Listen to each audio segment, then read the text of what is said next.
AI is harvesting the past, not the future.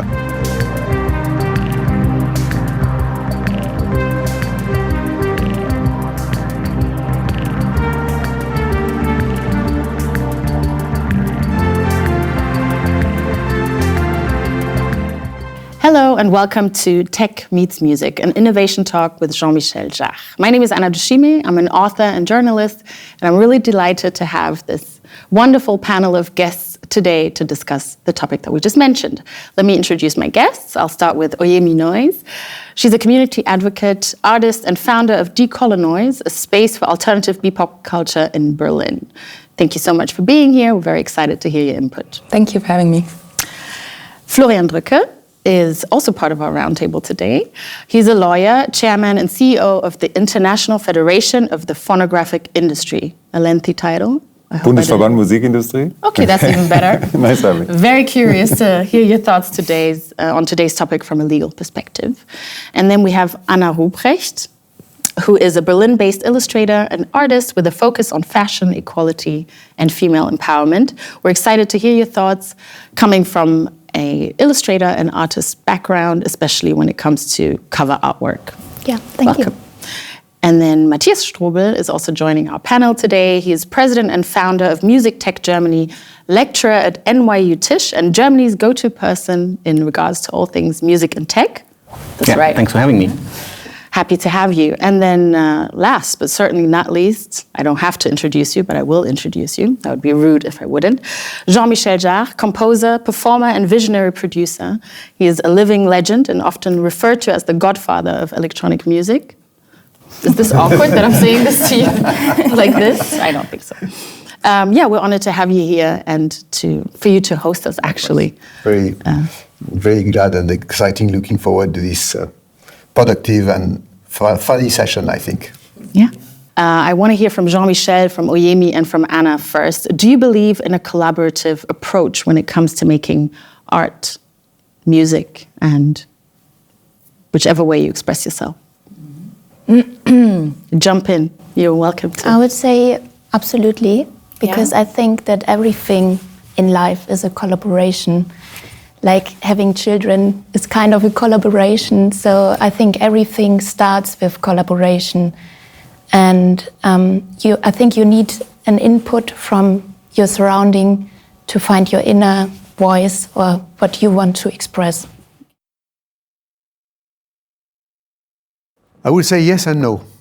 Yes, because it's, as you said very truly, everything in life is collaborative. Mm-hmm. And of course, for an artist, the first collaboration we all hope is collaboration of your audience, or the outside world, and it's a sharing process. Creative process is a sharing process.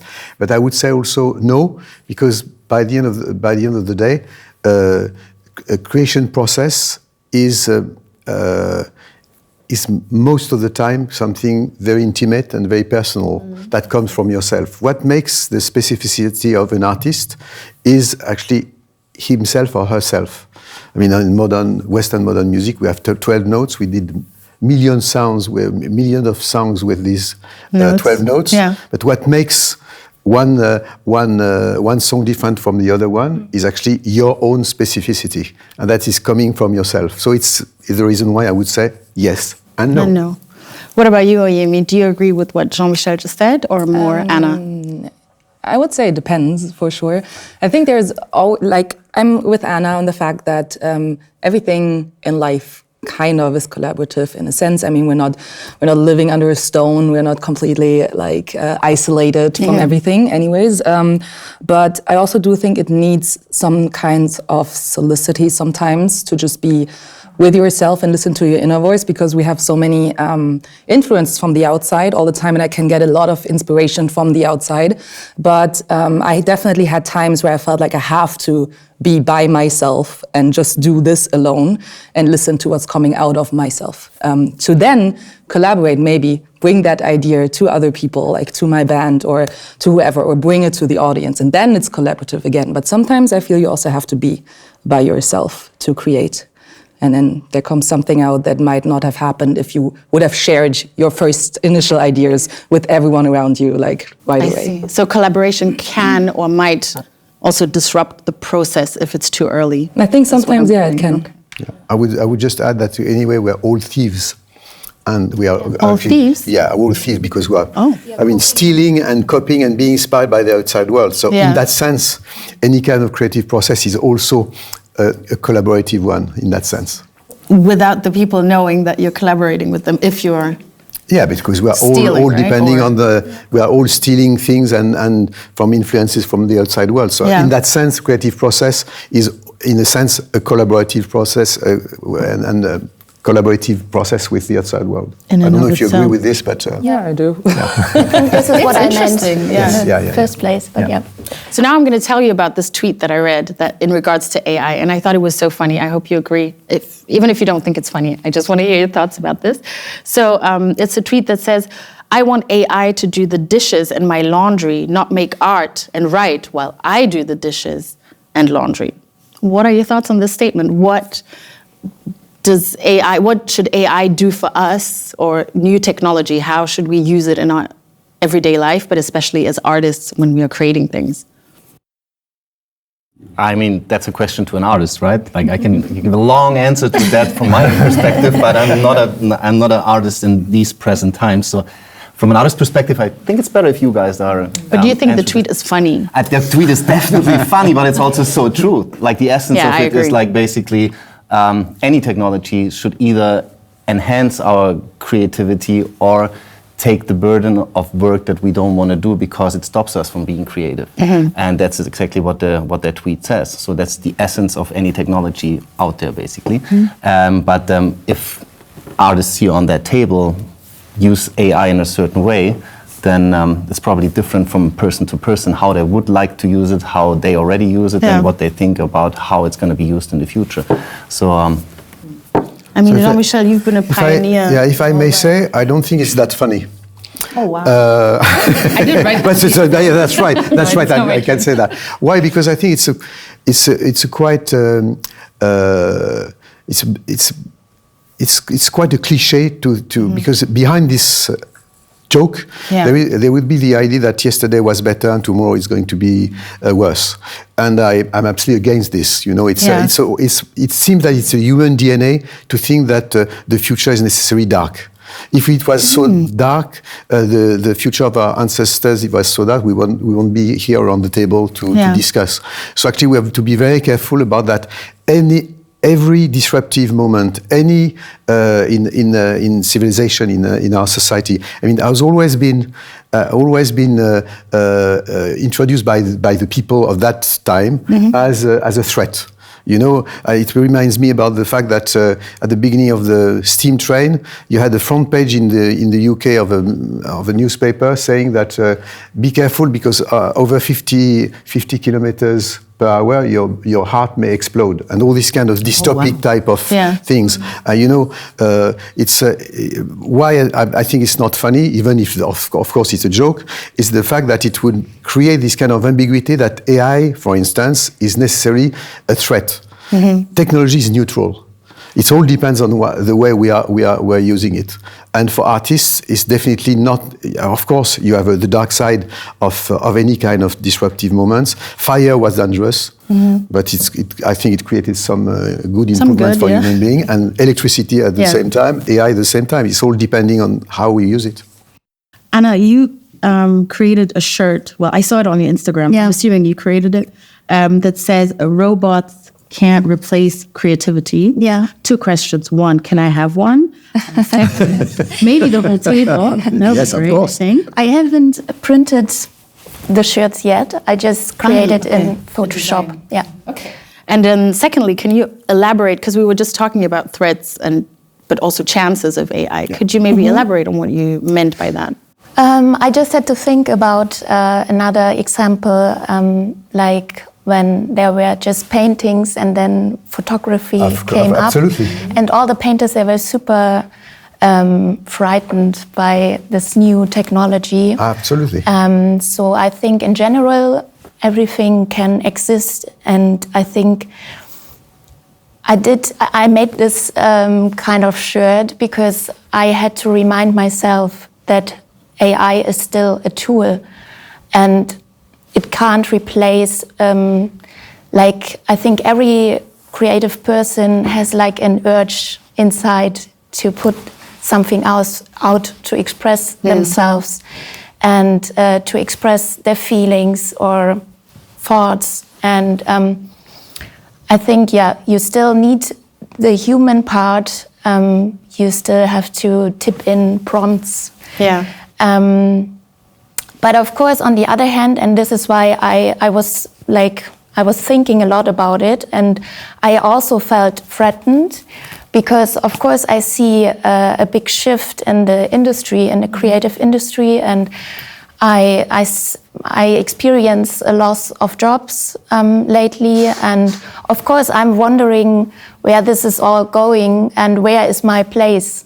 Is the loss of job, you think, linked to the rise of technology? Or do you, like, for a fact, do you know that some of the art was done by... There are already a lot of examples, like magazine covers, editorial illustrations that got replaced by AI covers. Yeah. I mean, there's still a creative person behind that who had to create it with like Midjourney or other programs. But I think it's much faster and it doesn't need a big budget, and everyone is cutting on budgets in the creative industry. So right now it's really hard to, I think it's a time of change. And I think a lot of people right now, they are afraid of change and they don't know where their place will be. Yeah. And I think this is what people freaks out at the moment, and what is freaking out in me at the moment. But I'm sure I'm a creative person, and I will find my way. And I will maybe I have to choose another tool. But what hurts me right now is that, for example, I'm in illustration for around 7 years now, and I developed a certain style, a color palette, and stuff like this. And right now, it seems much more easier to copy that.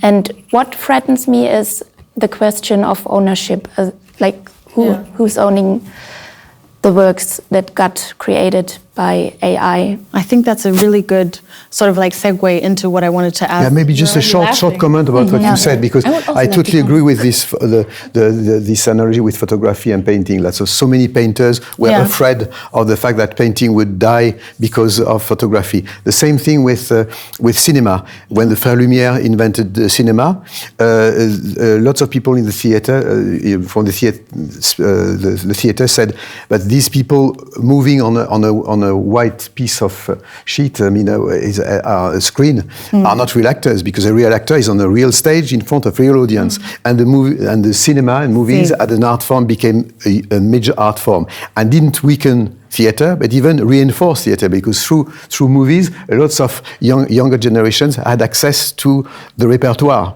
Okay. Same with TV, same with the internet. Each time a new technology is also creating a kind of controversy, and ironically, in the most unexpected milieu or field, which are actually the artistic one. I mean, I think that the people in the movie industry or the music industry are probably the most conservative people. They always want to keep their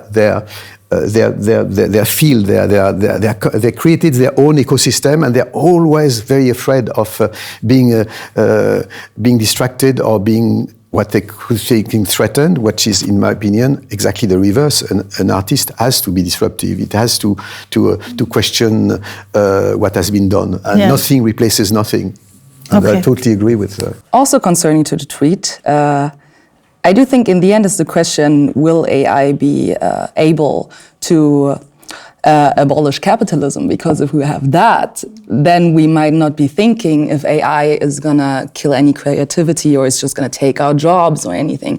Because if we're just creative, because this is who we are as artists, that creativity is something that we wanna live and that we wanna just do, then I'm not threatened. Why am I threatened? I'm threatened because you're gonna take my job. right? That's the idea. AI is going to take my job. But if I'm just going to create because this comes out of me as an artist, because this is what I want to do, this is the urge that I have always, I will not be threatened. Maybe I can be friends with AI. Maybe AI is going to become a partner or anything. I will not be threatened. But with the example that you also brought, Anna, with, okay, now covers are made by AI and they're not going to pay an artist to do that, for example.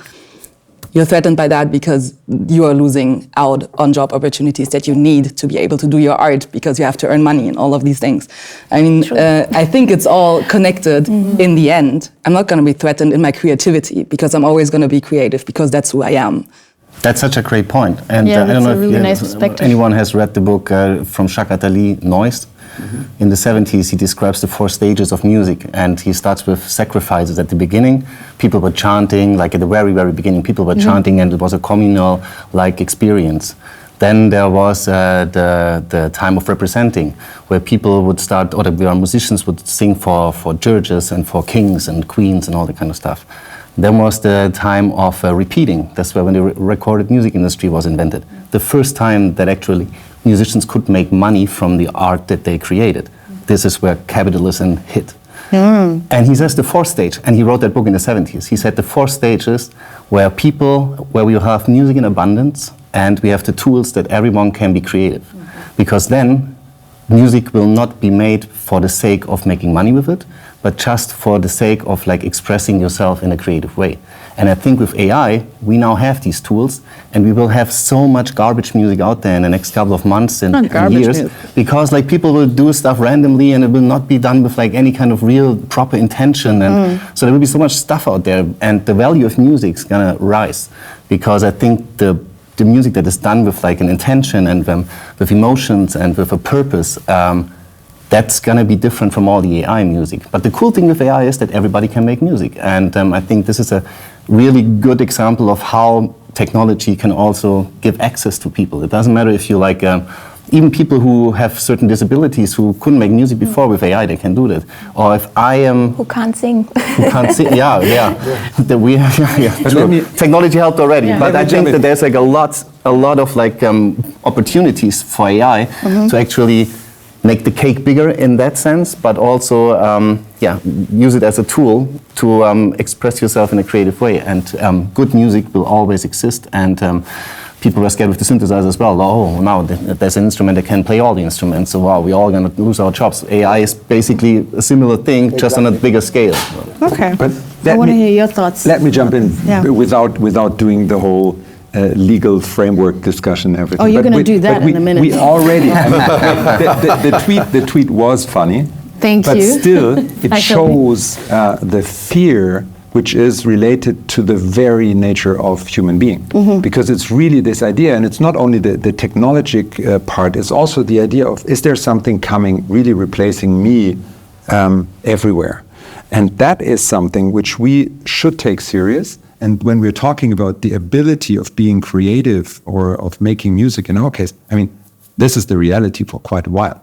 But if we talk about staying a tool or being some sort of appropriation machine, not respecting partnership, not respecting participation, then we're in trouble. And to the example with the history of music, I mean, when the musicians were singing for the kings, I mean, there was no copyright, maybe, but they were not independent. So copyright, droit d'auteur, if we are right in the translation, gave the artists and the creators the independence to have something which they created to then being on the market or somewhere else, because you don't have to sell your property, and also to making clear that it's about consent. And this goes far beyond the monetization. This goes to a direction where you say, okay, I don't want to have my image combined with something else. I don't want to have my voice without even being a creator combined to something. It's go deep in the deep porn and other issues. And so that's something where it's about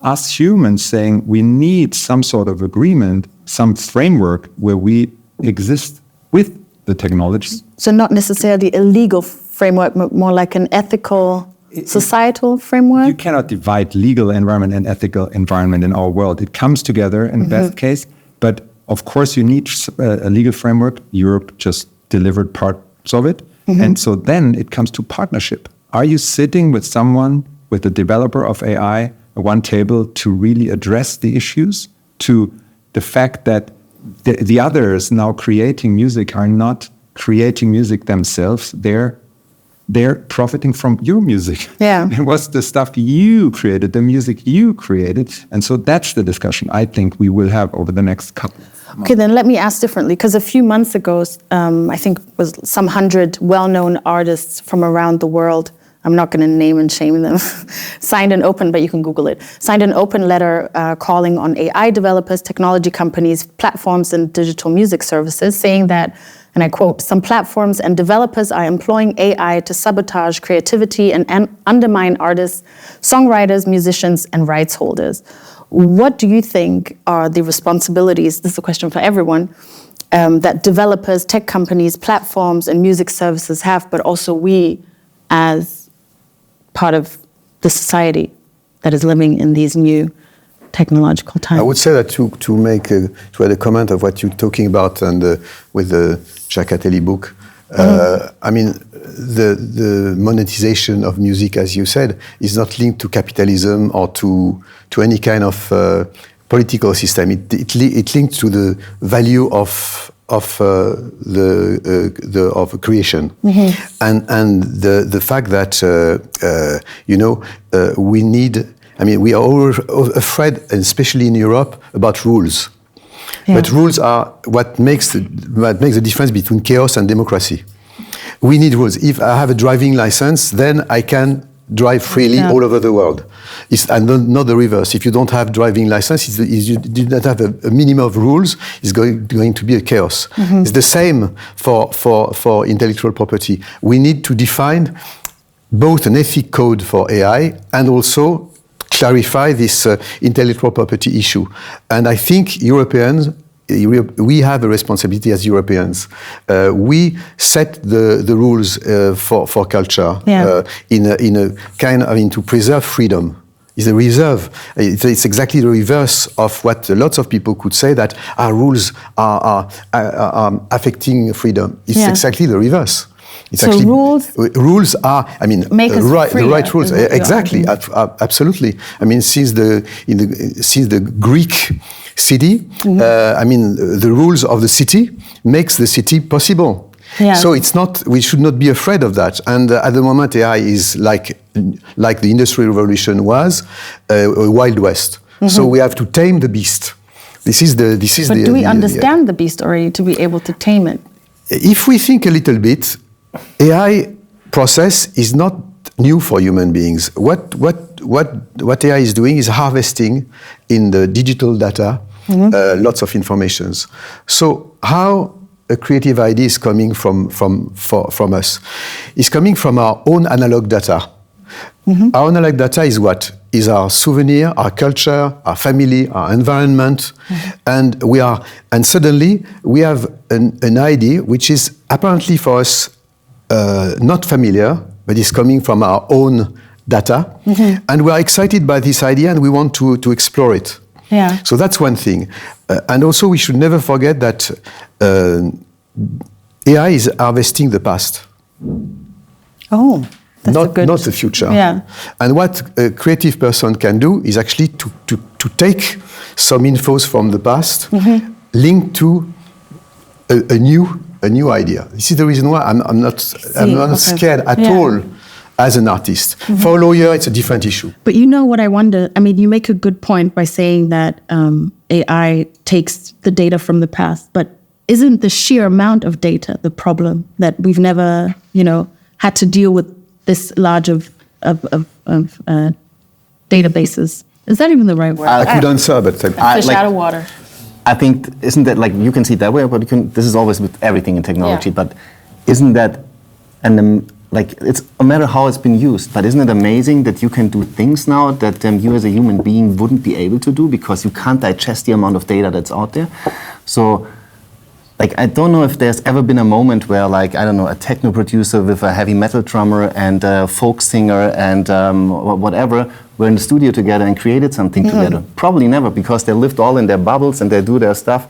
There will be creative people out there who maybe use data that they don't own.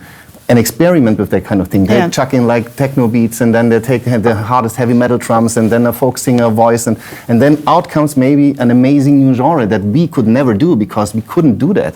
So I think there comes a lot of opportunities with that as well, but obviously it has to be done in a legal and ethical way. But when we speak about ethics, we have different cultures on this planet. Every Yeah. culture has a different perspective on ethics, and we can protect our stuff in Europe, and we can have our own philosophy about ethics and stuff. But the rest, or not the rest of the world, but some countries don't care. And we live in a globalized, connected, digital world. So if we protect everything, other people will do it, and they don't care.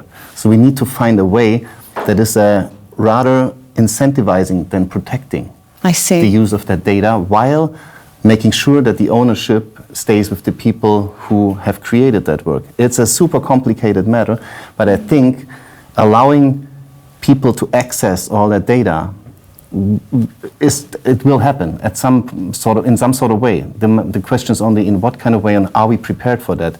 And I think that somebody needs to come up with an idea, or maybe a lot of people need to gather and come up with an idea and see what we can do in order to make the data available, make sure ownership is there, and be sure that everybody is incentivized who has created that work. So. Oh, we asked Yeah, but AI of them. Ooh, everyone. Just to jump on this, and I would like you to comment on all this. But I think that, okay, we all have our own vision of the world, but when it goes to intellectual property, I think it's the same for an African artist, for a Brazilian, for an American, for... Some Asian countries think different. No, it's not. It's because by the end of the day, I'll give you an example, for instance. For a long time, the Western world is actually stealing all graphics and rhythm from Africa, from Raonies, from New Zealand, from Australia, from the Aborigines, and they don't pay anything, and they make money on the back of very strong culture. So the idea of copyright, the idea of intellectual property, I'm sorry, but is absolutely universal and should be approached in the same way for any kind of citizen in the world, whoever they are and whoever they've been born. I think it's the basis. And I think Europe has always had a kind of better consciousness on all this. And everything we did in Europe so far had always a domino effect everywhere. Yeah. What do you mean by better consciousness on this? Better consciousness is the fact that we've been the first one to recognize the existence of intellectual property, because it was not. It has been created in Europe, in France, with Beaumarchais in the 18th century.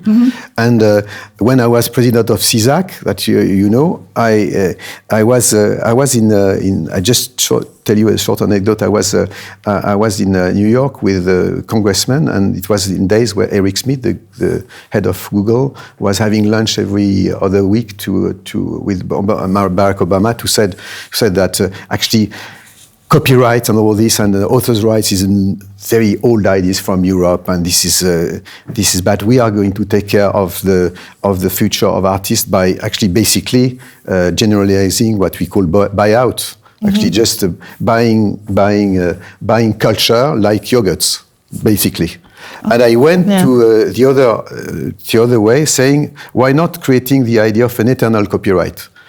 Why? How would that look like? With the idea that instead of, let's say, for instance, that the Ninth Symphony of Beethoven would still generate some rights, and these rights could go to a fund for artists. It's in those days, it's very easy. Yeah. And to create also a worldwide fund, especially also for art, for in countries where intellectual property doesn't exist. We all have lots of, it wouldn't cost anything to anybody. Yeah. And that is exactly the reverse of the buyouts thing. Who would manage the fund? I love the idea. I'm just trying to think about it. I mean, these days, with all the digital tools we have, I can tell you that it's pretty easy to do. It was not possible before the internet, before the digital evolution, revolution, or whatever. Yeah. But it could be quite easy to do. So this is just one idea. One idea. It was also a bit provocative, but to go on the other way. But I think that this is the reason why I think that if we don't do it in Europe, nobody will do it. It's my personal opinion. I know you're itching to comment on this. No, I think that the cultural specificity in Europe is that we are so incredibly diverse with regards to our local cultures, and that we have this awareness. And there is already a slight difference between French positioning with regards to culture and German, because the French are taking this much more serious. But this leads us to a situation where we discuss culture in a European context, which is a very mature discussion, which is really not only looking at the risks, but also seeing the value chain. Which partner is doing what in these days where we're living. It's so free, you don't even know who is attributing to what. And you asked the question, what should those new developers do? I think they should have an obligation to have some sort of record keeping and information. Because if you want to partner with someone who tells you, honestly, I scraped the internet, but I don't know whether something from you was in, then you cannot reach an agreement where at the end you trust that you participate for the future in what was created before. So I think this discussion is to be led. The AI Act created a first framework for that at European level. There will be a dialogue with a transatlantic dialogue with the Americans. And then we have to see that there is this sort of participation for the artists and their partners. And that's, for me, that is not also something which is technically feasible. Because in those days you were saying a database, referencing, it's done all the time. But you have to agree on standards. You have to agree on the depth of information. What should you then give to the partner who wants to have, and this is something we also know for decades, because as a music industry, we embraced technology. Yeah. Some say we were too slow. When the internet hit us, okay, we can have this discussion, but I think it's over, and we proved that we licensed, that we agreed to partnerships, and that should be the way forward to see the positive side of what's possible for creation. Because this has shifted a little bit in the direction of talking about what Europe might do as, in terms of culture and kind of spearheading the frameworks in regards to AI. I want to quote someone, Dr. Payal Arora, who's actually professor of inclusive AI cultures at Utrecht University, a very smart woman. And she argues that the so-called Western world is actually hell-bent on seeing AI as this pessimistic dark force and talking about the threats that will ruin us all, whereas the global South seems to be much more welcoming of the new technology. And I would like to kind of put that back into a roundtable as a question, because you talked about the different approaches of different cultures to ownership, to copyright, and I would like to know how you guys kind of like see the statement that she made. Well, actually, she backed it up with research. It's not even a statement. I don't have the research data, so I can't really say something about that statement. But I like the idea of having like a global IP copyright system that is then managed by whoever, some sort of AI technology maybe. But at the end of the day, this is a great idea, because isn't that the idea of IP, that you can track back who owns the rights? So this is done. We have done that. So what we now need to do, we now need to make sure that the creative work needs to be accessible for those who want to use it while paying the one who created the creative work. Because if we don't make that available and we don't give access to that work in a way that is legally secure, that the ownership is protected, that the rights owner is paid, then people will just do it on the internet. And they will get it somewhere in bad quality, and they will just like misuse all that stuff. So we need to use the opportunity of IP in order to protect the IP, but at the same time, the IP owner should also have like an incentive when somebody else wants to use his work. So that's or his or her work. That's my opinion. And I don't know if there's like in the South, if the South is dealing differently with AI than the North of on this planet. Well, the argument is that they're more sort of like welcoming of new tech. For example, I don't know, one example would be that in Berlin, I'm sure you've all made that experience, maybe that you have to pay with cash everywhere, almost everywhere. And in a lot of, for example, African countries, mobile money is like a thing, like China? Sorry, In China. in China, definitely for sure. Yeah, same thing. But like this is, I guess that when it comes to technology, if there's like an intention and a purpose that that is needed in that present situation, then people more likely use that kind of technology, Yeah. right?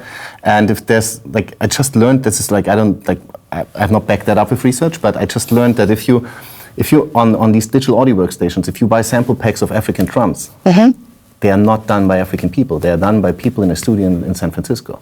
So, like, what the fuck? So people who actually created that culture, where this whole thing comes from, Are not they don't benefiting, participate yeah. in that process at all. So when it comes to that kind of tech, they slept on that. So they have not realized that they could actually leverage on that. Yeah. Other people do that now. But when it comes to the need of like having an easy payment system, they are far ahead of Yeah. us, for sure. So I think it really depends on what kind of technology it is. We're talking about, And, yeah. I totally agree. You know, I there is just a short comment. There is an ambiguity in this comment. The fact that it's not because a culture or a territory or a continent is not equipped enough to be threatened by pre-existing system that the next system is good. And the problem is, as you said very truly, I mean, to welcome AI or any kind of new digital system is actually to welcome, I would say, a foreign system. Okay. It's actually, if you take, for instance, ChatGPT, as we were saying, I mean, ChatGPT, if you go to ChatGPT as a lawyer today, and you have to shape a deal, this deal is going to be done wherever you are, in Africa, in France, in Germany, based on the American law. So step by step, we are digitally colonized by some American pipes, American system. This is the reason why it's so important to build everybody in Africa, in Europe, in everywhere else, some alternatives or brick of sovereignties in terms of distribution tools. Okay. Because too often we separate the production items and production tools with the distribution one. And you think there should be should not be separate? I mean, you know, for artists, for instance, it's great to have we have the brains, we have the know-how to create movies, music, whatever, paintings and graphics and all that. But then, if the result of it is to be slaved mainly by American system or Chinese system of distribution, we are going to fix the cost of the system of distribution, or apply some censorship for format or ideological reason. Excuse me the word, but we are fucked. So we have to urgently to create our own autonomy, and that's go through create our own technological tools. Okay. And this is why I think it's very important not to be naive to say, oh, AI, these new tools are great. I mean, the ambiguity and the force and the strength of the US system is actually, at the same time they are promoting their hardware, they are also at the same time also distributing their software and their content at the same time. And this is the issue, and we have to wake up. Well, I want to switch gears a little bit because I wanted to speak about album covers, and well, it's also connected. Wait, guys, you'll see how it's all connected. Jean-Michel, you're known for really intricate, beautiful graphic album covers that you create in close cooperation with the graphic designers or team. And you've recently started using AI, but not entirely excluding the graphic designer, a little bit touching on what you were talking about, Anna, before. Can you tell us a little bit about the process? Because that, I mean, ideally that would be a great role model of how to sort of like. Okay, because I really would like you to comment, because you are really in this activity as well. But just to cut the long story, quite long story short. When I was a student, I started being a painter and musician. So I studied art, graphic arts, and music, and then I choose music, but I've always been involved in graphic design and painting and all that. So along my way, I always conceive the graphics and the visuals for my shows. And with the emergence of AI, I really suddenly discovered a fantastic tool to be an extension of my imagination and to do things that I couldn't do without AI. And not losing the control, it was exactly the reverse. I felt so comfortable with prompts, and I had to. It's a learning process to use prompts as a new language, because we know that if we took a comma or a points and changing, swapping words and all that, I mean, suddenly it's going, and then you learn, as I said before, how to tame the animal, the beast. And then in my recent work, I've been able to take the control of of my graphic world even more than before. And I think that what I've created recently is very personal. It doesn't look like it's not a judgment of the quality of my work. It's just saying that it's very personal. It doesn't look like a vaporwave type of graphic style of video game or animation or whatever. It's something which is me. And I recognize exactly what I want to achieve in what I've achieved. So this is the reason why that in my next projects I'm creating my covers myself, but it doesn't mean that it's weakening the fact that it's going to affect the fact that I could collaborate tomorrow with graphic artists for something else. I'm just saying that on a personal basis, for some projects I've been involved with, suddenly AI become a fantastic tool as an extension of imagination as an artist, and that's something I can do with AI that I couldn't do before. I see. Okay. So that's. Anna, we would like to hear your thoughts. To be honest, like 2 years back or 1 year back, I tried to block it completely out. That a lot of people were switching to AI art because I felt like, no, not for me. But like some weeks ago, I was like, okay, I will try. And I signed up on Midjourney. I think it's one of the biggest AI tools to create artworks or images. And it's funny because you can spend hours there. It's like an open chat, an open pool. So you also see what everyone else is doing. Like, does that make you nervous, seeing what everyone else is doing? No, it's super. It's I have to admit, it's kind of inspiring because you are like, that's a good prompt to get this result. But on the other hand, what I was wondering when it comes to legal questions, when you create like an AI cover artwork, is it like another musician can come and take your artwork and also release a song with the same artwork?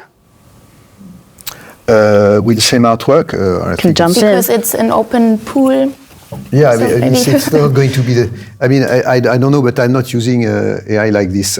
For instance, I didn't want to be involved in what has been done before. I used it as a virgin territory and creating my own prompts with what I wanted. And I discovered that, to tell you the truth, I was not so attracted of what I saw about the AI existing process. So actually, I tried to follow my own way just to see if it was working. And sorry, jump in. Is it what you did with the app that you created, Aeon, a little bit? That's something else. Maybe we could. It's something else. No. Yeah. It's really linked to my two recent stage work with in the Château de Versailles for Christmas in 2023, and recently I did a concert in Bratislava linked with another project where I entirely conceived the graphic content with AI. And but because I wanted to create, for instance, for this project in Versailles, where I did a concert in the Hall of Mirrors, because it was the Hall of Mirrors in Versailles, to create a kind of world close to Tim Burton's world or Lewis Carroll, because of the mirrors between Jean Cocteau and Tim Burton and Alice in Wonderland, I would say. But I didn't use in purpose also because of, not only because of rights, because if you put Tim Burton, you will have maybe the face of Tim Burton looking like a cartoon. So it's not very interesting. Not really, yeah. But the whole thing is actually to create a prompts, and then you have a writing exercise to actually drive the machine to the algorithm to step by step going closer and closer to what you want. And I thought that it was really fascinating, personally. But to me, it's so fascinating how differently both of you kind of use these new tools, right? So you look at prompts and you're inspired by other people's prompts. You don't look at other people's prompts. You create your own prompts as well. So I think that's maybe it's kind of showing us how you can look, how from two very different standpoints you can look at. But this is the reason precisely for artists we shouldn't be afraid, because it's what we call style. She has her style, I have my style, you have your style. I mean, it's and then we use AI, for instance, like we could use, 3D animation 20 years ago, or pencil or camera, with our own sensitivity. So this is the reason why everybody using AI is going to use it to do something different, which is quite fun. I quite exciting, want to add something because, for example, my illustration style is very figurative, and oftentimes, I'm no Da Vinci, so oftentimes when I want a special pose, like it's like this fisheye zoom optic, like a hand is in the foreground and the body is in the background, it's sometimes hard for me to imagine when I want to draw it, so I often take photos of myself in different poses. Yeah. And this is also something I tried out, like, can I use it as a tool for having like these examples for a specific pose. So you don't have to take picture yourself. Yeah, exactly. And then I'm not copying the AI created image, but sometimes it's good to have something to look at, how you can compose. As I said, we are all thieves, so we can steal from the real world as well as the virtual world. But let's not... Talking about stealing, I would like to hear the legalities of this. The point, we are all thieves. Let's say we are all inspired, and let's not become or stay thieves, because I'm convinced that for the scrape data, you need a license. We can discuss new European regulation, whatever specifics in the articles. I think you need a license, and I think we need lawyers. You mean? No. And I'm not afraid of it. I think that we will have to find an agreement.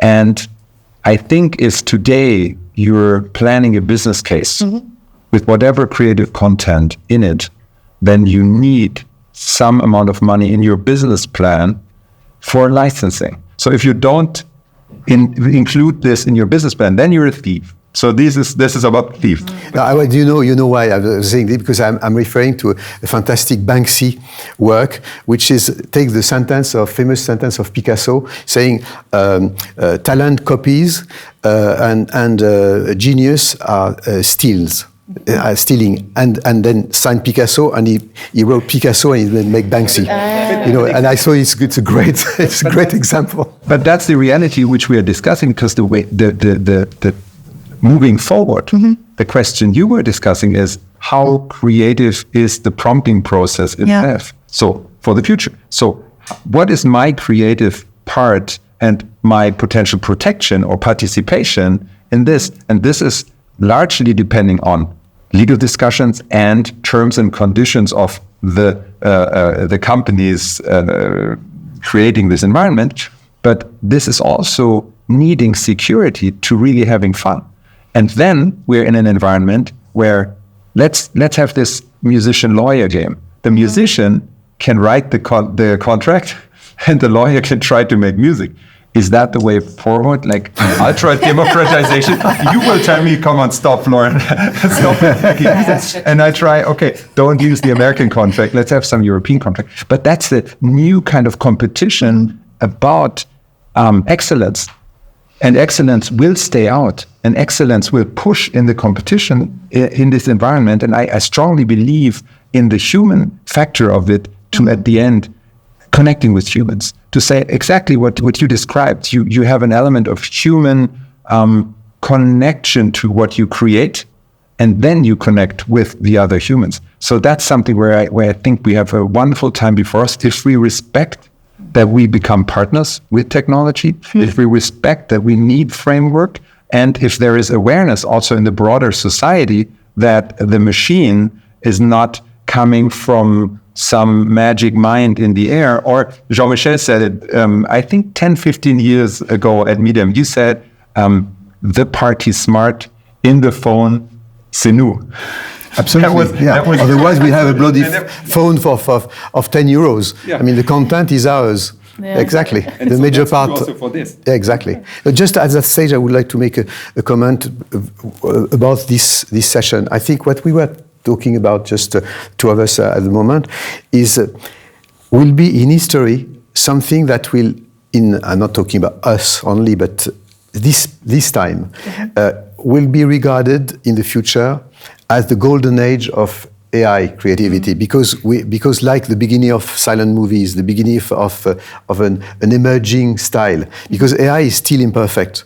So we have, and I love imperfections. We love accidents. We love when things are just, and AI is so limited at the moment compared to what is going to be in 5 years, even less.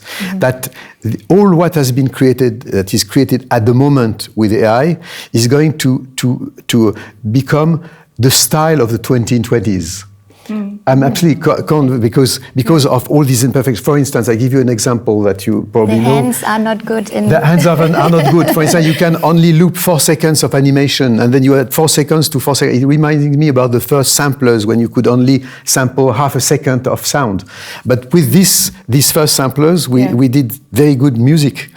The same today, and I think it's quite magic, these worlds. I mean, to use the first AI instruments. We are privileged to be at the beginning of opening doors on virgin territories as artists. And I think all the imperfections of AI tools at the moment have lots of charm that we'll understand in maybe in 10 years and 20 years from now. This talk is an emotional roller coaster for me, because then I'm terrified, then I'm really excited, and then I'm terrified again, then I'm a thief. I don't know. That is how I felt like the last couple of weeks and months. Yes. So this is like always therapy session. I want to ask you something, Oyemi, because we talked about how AI is going to make a lot of music more accessible, and I think with Decolonize, you are trying to make certain genres and spaces more accessible for specifically BIPOC people in Germany and in Berlin.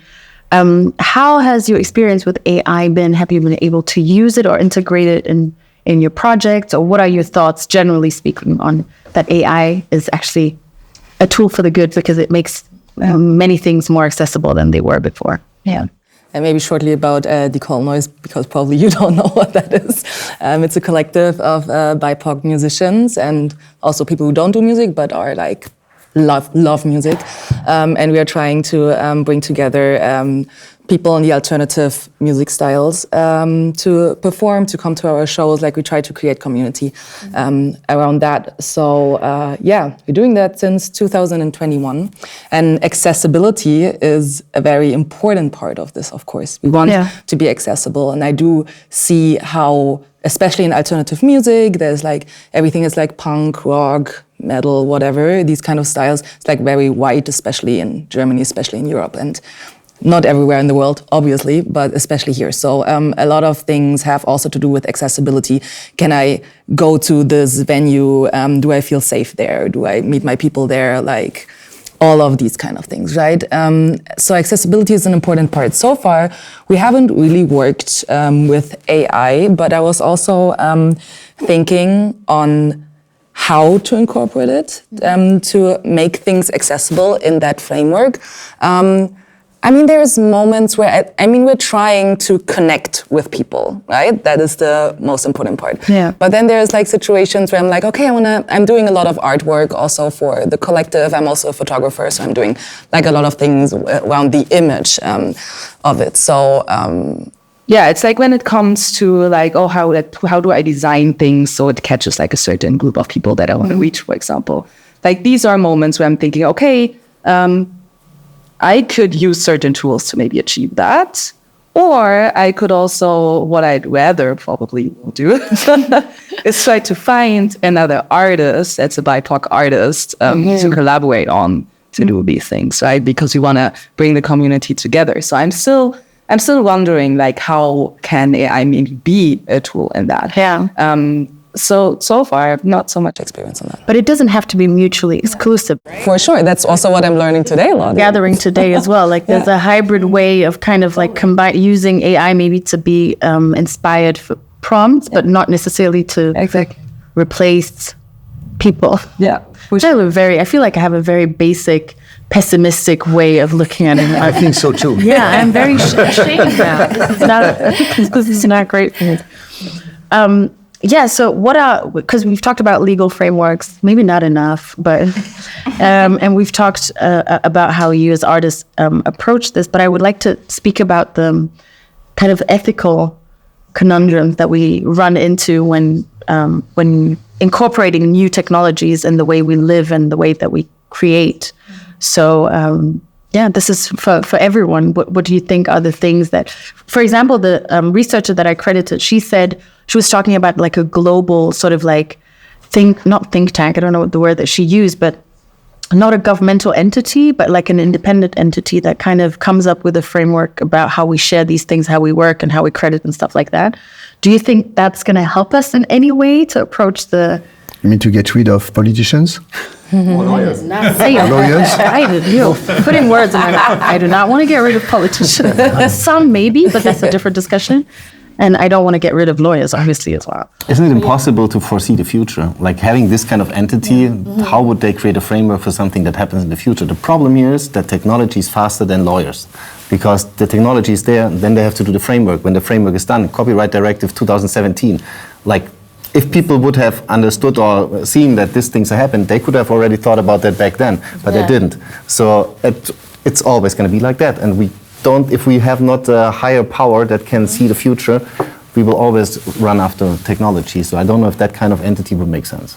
But you argued that AI is not entirely new because A, it uses data from the past, and B, as people, we've gone through, like the steam trains and industrial revolution and stuff. Can we not adopt some of the things, some of the learnings that we did?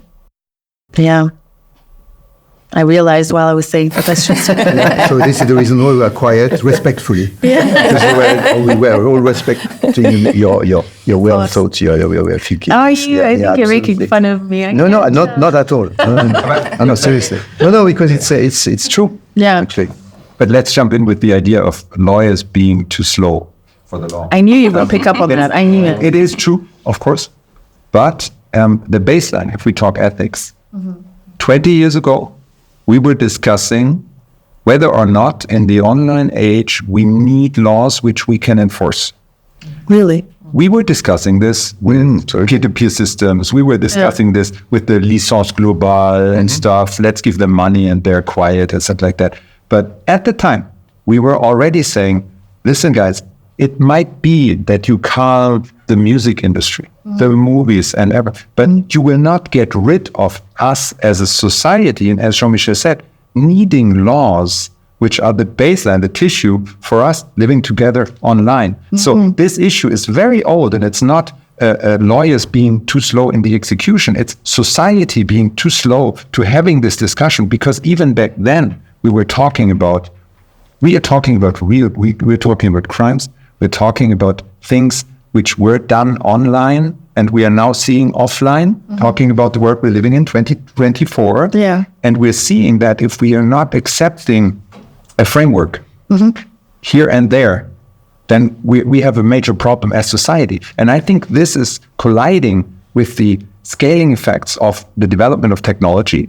And we will not frame them totally back and say, stop, and now we start new. But you have to respect the laws we are giving each other. And we will learn the way forward that maybe we need some flexibility, but at the end, if we're giving up, then we're giving up law, and then it's the stronger guy winning. It's the one with the biggest market power from wherever winning. It's the bully on the street.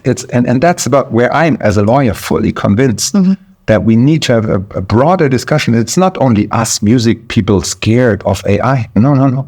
We are embracing this. There's much more at stake, and we're not, and we have to reflect the issue of bias of AI, of all of that, which is coming with it, to have an educated discussion, what we want to live with society as human beings. That's not what I meant when I said like the lawyers law that the technology, but the thing is, it's true that the technology is the fastest element in this whole equation.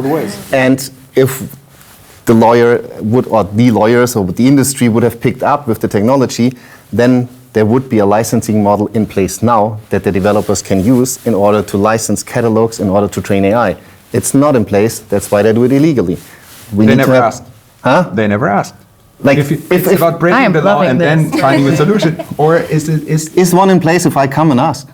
If I'm going to like any kind of like big music organization and say like I want to use your catalog to train my AI with it, is there like a standard licensing model in place that I can use as a small developer that has a genius mind and a strong computing machine at home? Probably not. And if they can't afford it because it's the little developer in the basement that do these crazy things. So I think that's what I mean. Like, I'm totally agree with frameworks. We need a framework. We need security. We need to have that frame that we can operate in, that we feel safe in. But the structures in place need to be there for everyone, not just for the ones that are super connected and powerful, that can access all these kind of stuff and licenses, but also for the ones that actually are the ones who are making the difference in creating these tools. They need to have some sort of way of dealing with this entire issue, and I totally agree that there needs to be a licensing system in place. Yeah, but it's a never-ending story, because that's what you're describing is not new. For instance, the beginning of the Industrial Revolution, or the beginning with the Gutenberg and the inventing printing system. Yeah. I think we could have had in those days exactly the same discussion. Yeah. I mean, to defend lawyers a little bit, actually, lawyers can only set rules when a new system exists. So and maybe the only difference is the progress is going faster and faster. So lawyers have to be more and more clever and quick. talking about speed, in the offline world, we would never argue, oh, we have a speed limit on the Autobahn with 120, and Jean-Michel developed a car racing 450. Oh, the car is too fast to get whatever kind of catched or photographed or whatever. So the law is not applicable for the car. And then you would reflect and accept that this is beyond what we decided as a society, as people, to set. And this is because we are artificially dividing online and offline world. And we lived that for decades. And I'm not saying that it's exactly the same, but respecting humans, respecting the law, respecting democracy, respecting Europe is something. If you start to discuss and divide online and offline, we're already done. Yes, we don't. I agree. We should not, because then you're creating some sort of second-class right online. You can be insulted online, but not in the subway, or a little bit more online than in the subway. This is not convincing. You know, you touched something at the beginning of our conversation, which is, in my opinion, very important, is the democratization factor.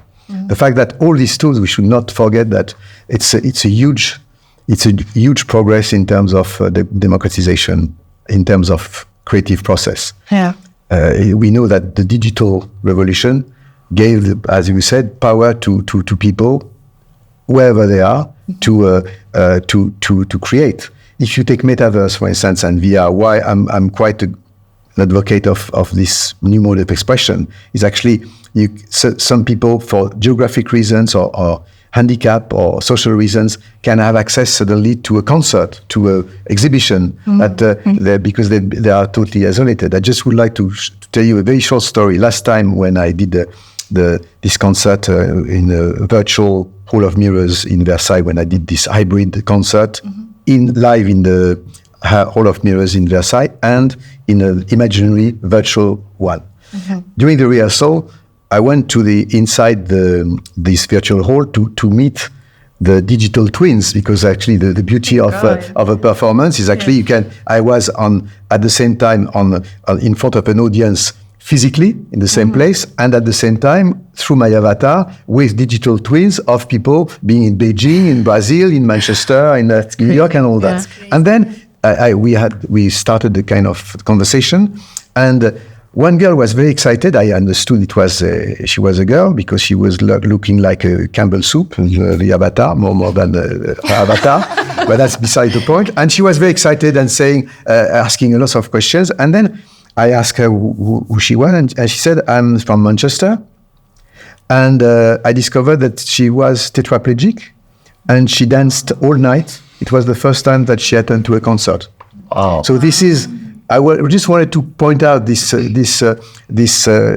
story, which is much more than an anecdote, to show that technology also can have this kind of power to gather people, to unite people. We should never forget that. I mean, we should be aware, not naive about technology. I mean, be careful about dark sides. And fortunately, we have lawyers to remind us which way to follow. But actually, also, we should not forget that, I mean, the kind of things you can do. Some other people can do this in Africa, in North Pole, or wherever in the world, with the same tools, and that, in a sense, is also can have a gathering effect, and we should not forget that, I think. So it could bring us all together, closer together. Yeah.